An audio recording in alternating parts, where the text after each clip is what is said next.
Hello दोस्तों, welcome to my channel allrounder pharmacy. कैसे हो आप सब? आई होप आप सब बहुत बहुत अच्छे होंगे। तो आज हम स्टार्ट करेंगे human anatomy and physiology second, जो कि बी फार्मा सेकंड सेमेस्टर में है। इसकी हम थर्ड यूनिट में लेक्चर 9 लेकर आए हैं। इससे पहले हमने 8 लेक्चर कवर कर चुके हैं, वो आप लोग जा कर के देख सकते हो। तो हम इसमें क्या देखेंगे कि रोल ऑफ रास इन किडनी, किडनी में रास का क्या रोल है, ये हम देखेंगे। तो सबसे पहले हम जान लेते हैं रास होता क्या है। रेनिन एंजियोटेंसिन सिस्टम, ये एक ऐसा सिस्टम है जिसकी ये फुल फॉर्म है रेनिन एंजियोटेंसिन सिस्टम। इस सिस्टम को हम पूरा आपको डायग्रामेटिक एक्सप्लेनेशन के थ्रू समझाएंगे। अभी आप लोग इसका किडनी में रोल देख लेते हैं सबसे पहले। तो ये क्या है, essential role of renin angiotensin system in the kidney. Kidney में रोल होता है रेनिन एंजियोटेंसिन सिस्टम का, वो बहुत ही ज़रूरी है। वो क्यों ज़रूरी है अभी आप लोगों को दिखाएंगे हम। The rennin angiotensin system has crucial action in the kidney. जो रेनिन एंजियोटेंसिन सिस्टम होता है किडनी में, उसके पास एक क्रूशियल एक्शन होता है। उसके थ्रू ये बहुत सारे काम करता है, जैसे कि it's able to modulate internal haemodynamics, glomerular filtration and fluid and electrolyte homeostasis. तो जो रास सिस्टम होता है उसके पास क्रूशियल एक्शन होता है किडनी में। तो ये क्रूशियल एक्शन के थ्रू क्या क्या करता है कि ये ग्लोमेरुलर फिल्ट्रेशन कराता है, होम्योडायनेमिक्स करता है और मॉड्यूलेट इंटरनल कराता है। और जो हमारे बॉडी में फ्लूइड्स हैं और इलेक्ट्रोलाइट्स हैं उनको मेंटेन करता है, और हम ये होम्योस्टेसिस को भी मेंटेन करता है।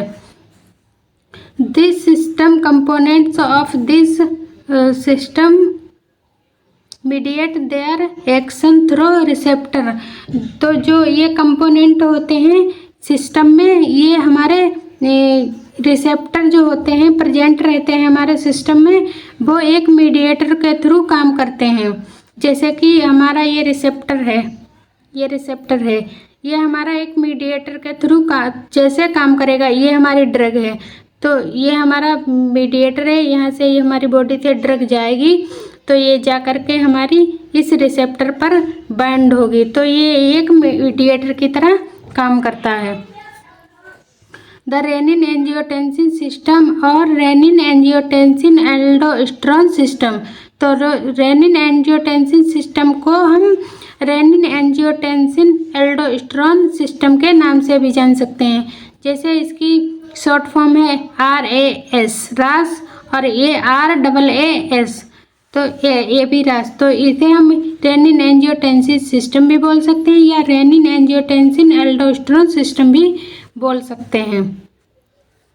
It's a hormone system that regulate blood pressure and fluid and electrolyte balance. तो ये जो सिस्टम होता है एक हार्मोन सिस्टम होता है जो कि BP को रेगुलेट करता है, और हमारे बॉडी के अंदर जो भी फ्लूइड्स होते हैं, इलेक्ट्रोलाइट्स होते हैं, उनको ये बैलेंस करता है। When renal blood flow, it's reduced juxtaglomeralar cells in the kidney। तो किडनी में भी जो भी juxtaglomeralar cells होती हैं, ये इसमें जो ब्लड का फ्लो होता है रीनल में, वो हमारा रेड्यूस हो जाता है। और रेड्यूस होने के बाद ये convert the precaution renin already present in the blood. तो ये जो जुक्स्टाग्लोमेरुलर सेल्स होती हैं किडनी में, वहाँ पर ब्लड का फ्लो जो होता है वो रिड्यूस हो जाता है, और ये कन्वर्ट कर देता है प्रिकर्सर ऑफ प्रोरेनिन में। और जो प्रोरेनिन होता है हमारा किडनी में, वो ऑलरेडी हमारा ब्लड में प्रेजेंट रहता है। Into renin the secrete it's directly into the circulation. और इससे जो हमारा रेनिन जो होता है वो डायरेक्टली सीक्रेट हो जाता है सर्कुलेशन में। सर्कुलेशन मतलब ब्लड में। Renin is a glycoprotein hormone secret by the juxtaglomerular cells. तो जो रेनिन जो होता है एक ग्लाइकोप्रोटीन हार्मोन होता है जो कि सीक्रेट करता है जुक्स्टाग्लोमेरुलर सेल्स के थ्रू।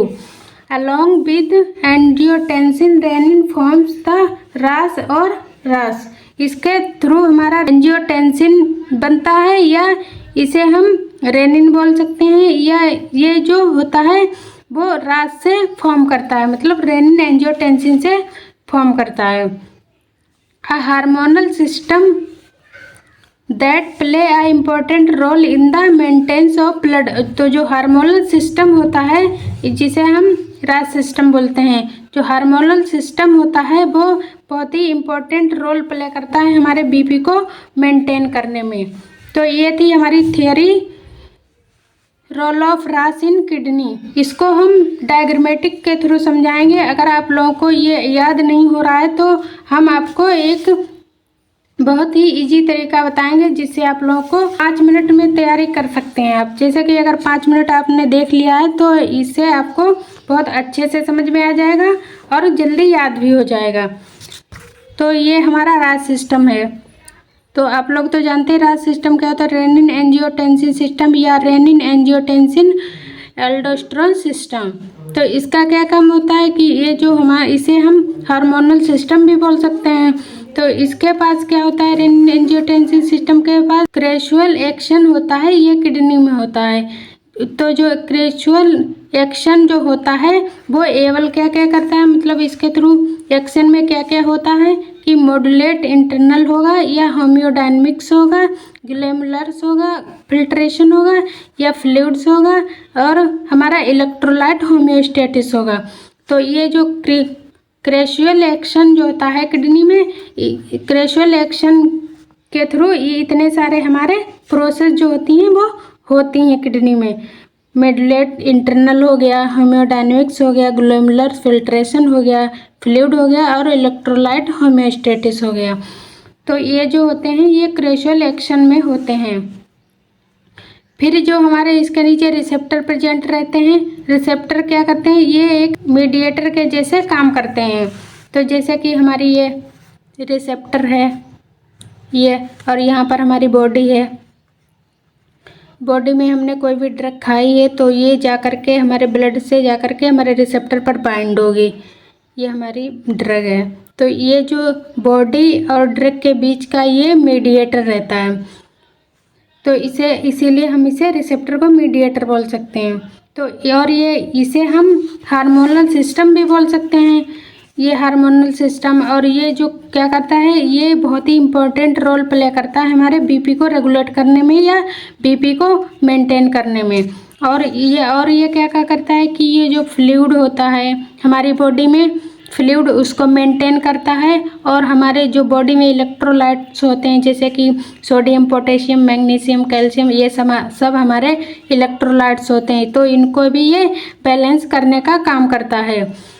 ये जो रास सिस्टम होता है इनका मेन इम्पोर्टेंट काम यही होता है। तो हम देख लेते हैं, हमारा पहला ये क्रेशुअल एक्शन देता है, दूसरा हमारा इतनी सारी ये प्रोसेस करता है, फिर तीसरा ये हमारा रिसेप्टर जो होते हैं वो मीडिएटर की तरह काम करते हैं। फिर ये हमारा हार्मोनल सिस्टम होता है जो कि बीपी को रेगुलेट करने का काम करता है, उसको मेंटेन करने का काम करता है, और हमारे फ्लूइड को जो मेंटेन करता है, और हमारे इलेक्ट्रोलाइट बैलेंस जो होता है उसको बैलेंस करता है। तो ये हमारे कुल 6 पॉइंट हैं इसमें रोल ऑफ रास इन किडनी में, जो कि बहुत ही इजी तरीके से आप लोगों को याद हो सकते हैं। अब हम देख लेते हैं इसके आगे रास सिस्टम का फैक्टर। तो इसमें क्या होता है कि सिक्रेशन ऑफ रेनिन, रेनिन जो सिक्रेट होता है और स्टिमुलेट होता है, उसके थ्रू जो हमारे फैक्टर बनते हैं उन्हें हम देख लेते हैं। तो उसमें हमारे क्या क्या फैक्टर बनते हैं, fall in arterial blood pressure. तो जो बीपी होता है हमारा वो आर्टेरियल में गिर जाता है। जैसे एक वेन होती है, एक आर्टरी होती है, तो ये जो होता है आर्टेरियल में ये गिर जाता है, मतलब कम हो जाता है BP. Reduce in the volume of extra cellular fluid. और इसमें क्या होता है, जो एक्स्ट्रा सेलुलर फ्लूइड होता है हमारे सेल्स में, सेल्स के बाहर जो एक्स्ट्रा सेलुलर फ्लूइड होता है उसका वॉल्यूम को भी ये रिड्यूस कर देता है। इंक्रीज्ड सिंपैथेटिक एक्टिविटी, और ये सिंपैथेटिक एक्टिविटी को इंक्रीज कर देता है। Decrease load of sodium and chloride in macula dense of juxtaglomerular apparatus. तो जो ये जक्स्टाग्लैमुलर ऑपरेटस होता है उसके द्वारा हमारा जो सोडियम और क्लोराइड जो होता है वो हमारा उसका लोड जो होता है वो डिक्रीज हो जाता है। अब हम देखते हैं रेनिन एंजियोटेंसिन सिस्टम, जो कि हमने आप लोगों को भी उसके रोल समझाए थे, किडनी में उसका रोल क्या क्या होता है। तो ये हमारा रेनिन एंजियोटेंसिन सिस्टम का पूरा डायग्राम रास।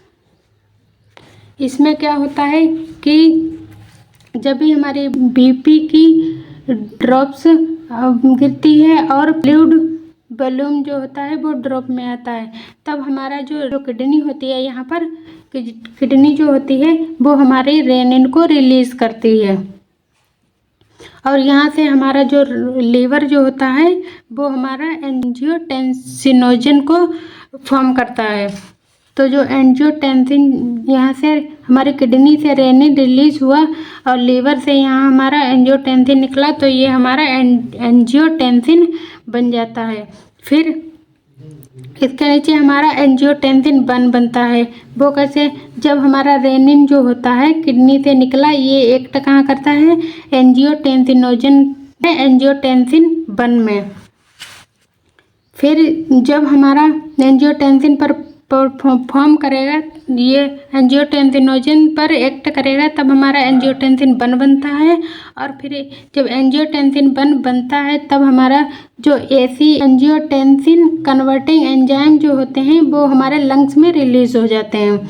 तो जो हमारे जब हमारा एसी एंजाइम जो होगा है वो रिलीज होता है, तब हमारा ये इसके साथ एंजियोटेंसिन के साथ रिएक्ट करता है और हमारा एंजियोटेंसिन सेकंड बनाता है। एंजियोटेंसिन सेकंड में क्या होता है कि जब ये हमारी सेल्स जो होती हैं, वेसल्स होती हैं, वो स्टिमुलेट हो जाती हैं और वेसो कॉन्स्ट्रिक्शन करती हैं। मतलब ये यहाँ पर इसका साइज बड़ा हुआ है और ये वेसो कॉन्स्ट्रिक्शन में ये इसका सिकुड़ जाएगी, मतलब ऐसे फूली हुई है तो ये ऐसे सिकुड़ जाएगी। तो यही होता है वेसो कॉन्ट्रैक्शन। तो इसमें नैरोइंग हो जाती है। फिर यहाँ पर एंजियोटेंसिन सेकंड जो होता है वो एक्ट कहाँ करता है? एड्रिनल ग्लैंड पर एक्ट करता है और ये स्टिमुलेट को रिलीज करता है। Adrenal gland to stimulate release of aldosterone. तो जो एंजियोटेंसिन सेकंड होता है वो एड्रिनल ग्लैंड पर एक्ट करके स्टिमुलेट करता है इसको और ये रिलीज करता है एल्डोस्टेरोन को। तो एल्डोस्टेरोन क्या करता है? एल्डोस्टेरोन एक्ट करता है ऑन द किडनी पर एक्ट करता है, उसको स्टिमुलेट करता है। तो जो एल्डोस्टेरोन किडनी पर एक्ट करके स्टिमुलेट करता है और NaCl और वाटर को किडनी जो होती है वो रीअब्जॉर्ब कर लेती है। तो यही होता है रास सिस्टम। आई होप आप सबको समझ में आया होगा। हम आपको फिर से समझाते हैं। जैसे ये हमारी किडनी है, ये हमारा लीवर है, किडनी से रेनिन रिलीज हुआ, रेनिन, और यहाँ से हमारा लीवर से जो भी फ्लूइड आएगा वो जिस ब्लड और फ्लूइड, तो जो ये दोनों आएंगे तो ये रेनिन जो यहाँ से रिलीज हुआ किडनी से, यहाँ पर एंजियोटेंसिनोजन बनाएगा। तो एंजियोटेंसिनोजन जो होगा, जो रेनिन होगा, ये रेनिन हमारा एक्ट करेगा एंजियोटेंसिनोजन के साथ और ये क्या फॉर्म करेगा? एंजियोटेंसिन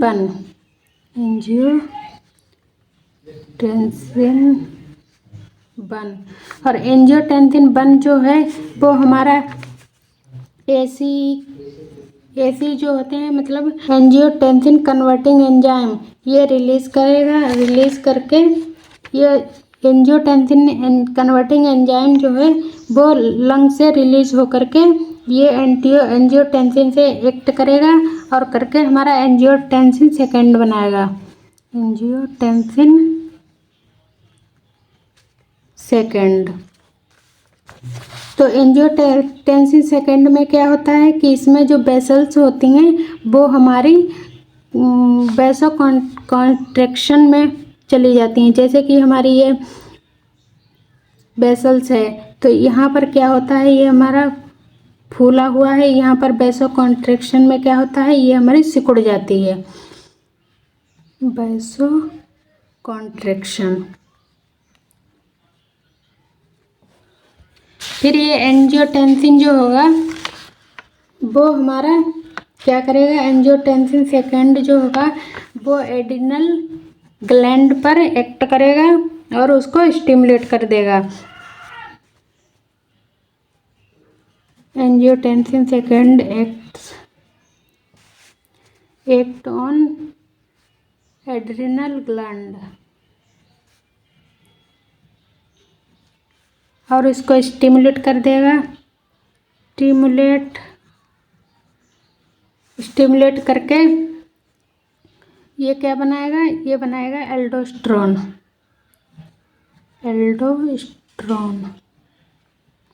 तो एल्डोस्टेरोन में क्या होता है कि जो किडनी होती है हमारी उसमें क्या होता है कि जो NaCl है, NaCl और हमारा वाटर,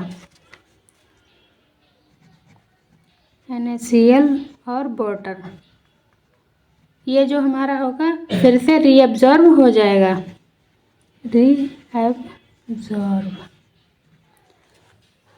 तो ये है राज सिस्टम। इसमें क्या फिर से हम समझा देते हैं कि यहाँ से हमारा ब्लड आएगा, BP और फ्लूइड।